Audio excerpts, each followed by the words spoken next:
അതിരപ്പള്ളി ജലവൈദ്യുത പദ്ധതിയുമായി സർക്കാർ മുന്നോട്ടു പോവുകയാണെങ്കിൽ ശക്തമായ സമര പരിപാടികൾ സംഘടിപ്പിക്കുമെന്ന് ചാലക്കുടി പുഴ സംരക്ഷണ സമിതി.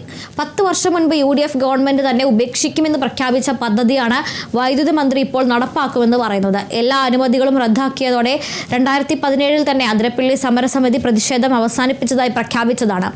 UDF നേതാക്കൾ തന്നെ വൈദ്യുത മന്ത്രിയെ തിരുത്തണം, അല്ലാത്തപക്ഷം ജനകീയമായും നിയമപരമായും ഇതിനെ നേരിടുമെന്നും സമിതി അധ്യക്ഷൻ SP രവി പറഞ്ഞു. അതിൻ്റെ പാരിസ്ഥിതികമായിട്ടുള്ള പ്രശ്നങ്ങൾ, അത് വനാവാസ വ്യവസ്ഥയ്ക്ക് ഉണ്ടാക്കുന്ന പ്രശ്നങ്ങളും വന്യജീവികൾക്ക് ഉണ്ടാക്കുന്ന പ്രശ്നങ്ങളും എല്ലാം വളരെ വിശദമായി തന്നെ അതിൻ്റെ പഠന റിപ്പോർട്ടുകൾ വെച്ചുകൊണ്ട് തന്നെ അക്കാലത്ത് തന്നെ ചൂണ്ടിക്കാണിച്ചിട്ടുള്ളതാണ്. അതിരപ്പള്ളി പദ്ധതിയെക്കുറിച്ച് പുനരാലോചിക്കുമെന്ന മട്ടിൽ വൈദ്യുതി മന്ത്രിയുടെ പ്രസ്താവന ശ്രദ്ധയിൽപ്പെട്ടിരുന്നു.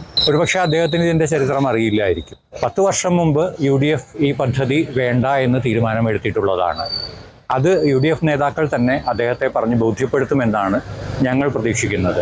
ഈ പദ്ധതിയെ സംബന്ധിച്ച് അതിൻ്റെ എല്ലാ അനുമതികളും 2017 കൂടി അവസാനിക്കുകയും അതിനെ തുടർന്ന് ഈ സമരം വിജയിച്ചതായി പ്രഖ്യാപിച്ചുകൊണ്ട് സമരം അവസാനിപ്പിച്ചിട്ടുള്ളതാണ്.